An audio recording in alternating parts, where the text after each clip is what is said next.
Marilyn Hacker with an untitled poem that has come to be known as Who Would Divorce Her Lover? So um, let's think about theme and how this works with some of the other poems we've read in this course, and particularly those by female poets. What are some themes that would work in a literary analysis of this poem that might also square with grouping a few poems we've read in this course? Is it anger? Is it love? Is it jealousy, betrayal, happiness, suffering, truth? It could be any of these or some others. I just toss some out there for your consideration.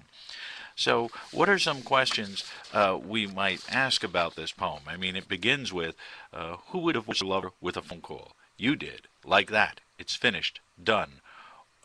So, the speaker then in the poem, is this a male or a female speaker? Well, we don't know, but in cases like that where we really don't know, we often default to the gender of the poet. So we could go with the idea that this is a female speaker in the poem. If so, though, then since the speaker talks about girlfriends, is this perhaps a lesbian relationship? Maybe. Marilyn Hacker has never secreted her sexuality, so we don't know. Um, but clearly, this is a very angry speaker.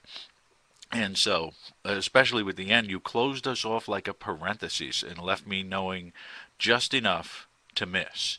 So there was obviously a bad breakup here with nothing more than a phone call. The speaker's left with closets of grief and says, I love you. And so she's still in love with her former significant other, we'll just say. And so I think you have to look into an analysis of grief, anger, betrayal, heartbreak.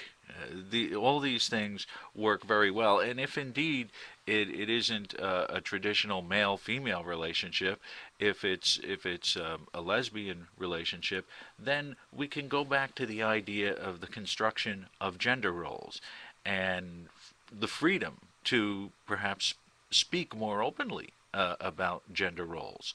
So, how has that changed from the past to the present? These are all things you can think about in terms of theme and literary analysis if you choose to write about this poem. Thank you.